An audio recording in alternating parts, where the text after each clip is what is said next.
김대호TV의 2022년 33회 공인중개사시험 공법 53번을 풉니다. 53번 도시개발법령상 지방공기업법에 따라 설립된 지방공사가 단독으로 토지상한 채권을 발행하는 경우에 관한 설명으로 옳은 건 지방공사가 토지상한 채권을 발행하는 경우에 관한 문제가 나왔습니다.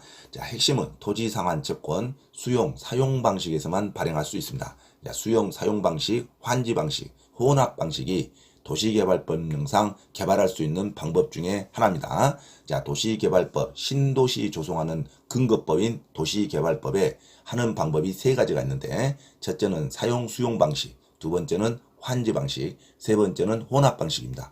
이 중에 사용 수용 방식에서 반드시 발행되는 채권이 토지 상한 채권입니다. 토지로 상한해서 주겠다는 일종의 사채입니다. 자, 토지 상한 채권에 관련된 흐름을 반드시 숙지하시기 바랍니다. 토지 상한 채권은 발행할 때 발행 요건이 있습니다. 자, 사용 수용 방식에 의해서 사업 시행할 때 발행되는 채권인데, 토지로 상환해 주겠다는 채권 발행한 요건이 있습니다.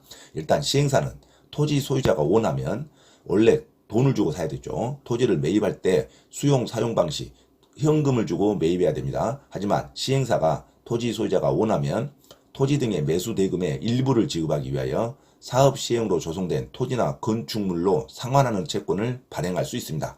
자, 발행하는 기관에서 두 가지가 있는데, 공공기관 등이 아닌 시행사, 민간 시행사를 말합니다. 민간 시행사는 반드시 은행과 보험회사로부터 지급보증을 받은 경우에만 발행할 수 있습니다. 자, 지급보증을 받은 민간 시행자에 한해서 토지상한 채권이 발행될 수 있습니다. 왜? 허접한 민간 시행사는 발행하면 안 되겠죠. 그래서 은행이 보증하는 튼튼한 민간 시행사가 발행하는 것이 토지상한 채권입니다. 아니, 토지를 개발해서 주겠다는데 개발도 못할 만한 캐파는 발행하면 안 되겠죠. 그래서 반드시 민간 시행사는, 공공기관 등이 아닌 시행사는 반드시 은행과 보험회사로부터 지급 보증을 받은 경우에만 발행할 수 있습니다. 그런데 시행사가 공공기관일 수도 있죠. 자, 국가나 지방자치단체, 공공기관, 정부 출연기관, 지방공사, 한국토지주택공사라든가 LH라든가 공공기관, 지방공사 등인 공공기관 등인 시행사는 지급보증 없이 토지상한 채권을 발행할 수 있습니다.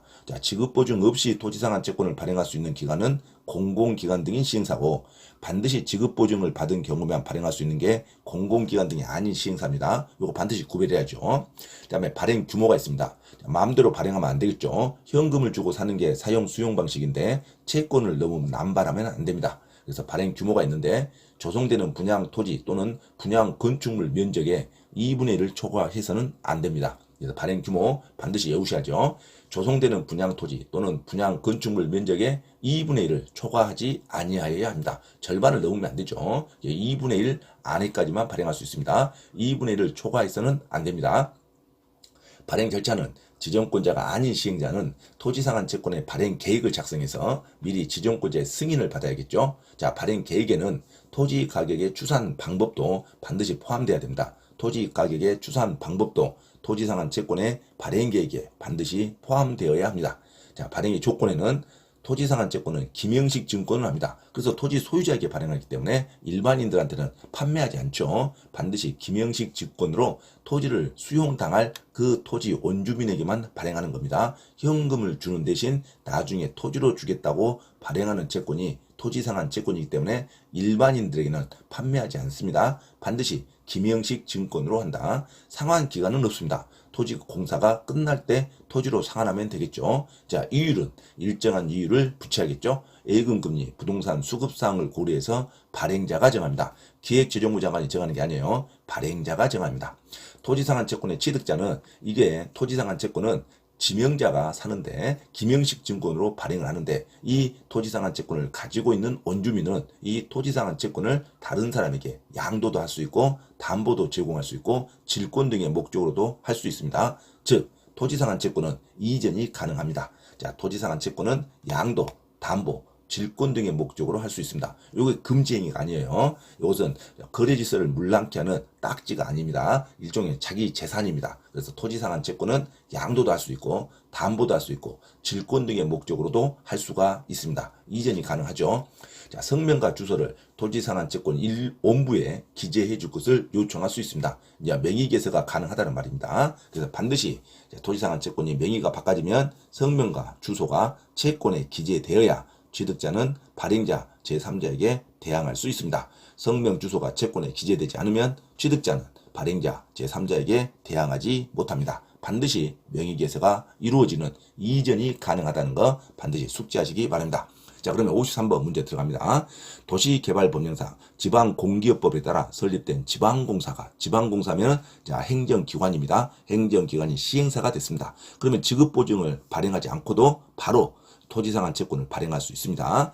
그래서 지방공기업법에 따라 설립된 지방공사가 단독으로 토지상한 채권을 발행하는 경우에 관한 설명으로 옳은 것은 1번 은행법에 따른 은행으로부터 지급보증을 받은 경우에만 토지상한 채권을 발행할 수 있다. 자, 지급보증을 받은 경우에만 토지상한 채권을 발행할 수 있으려면 시행사가 지방행정기관이 아닌 민간 시행사가 돼야 됩니다. 자, 민간 시행사일 때만 지급보증을 받는 거고 시행사가 행정기관일 때는 지급보증을 받을 필요가 없습니다. 그래서 지방공사도 행정기관과 동급이죠. 그래서 지급보증을 받을 필요가 없습니다.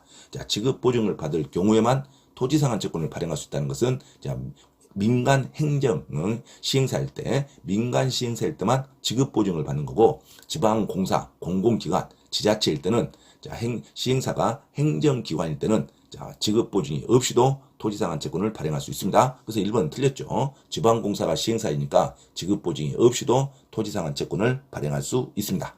2번 토지상한 채권의 발행 규모는 그 토지상한 채권으로 상환할 토지, 건축물이 해당 도시개발 사업으로 조성되는 분양토지 또는 분양건축물의 면적의 2분의 1을 초과하지 아니하도록 하여야 한다. 정답이 2번이죠. 그래서 토지상한 채권을 발행하는 요건에 반드시 분양토지 또는 분양건축물 면적의 2분의 1을 초과하지 않아야 됩니다. 2분의 1을 넘어서는 안 되죠.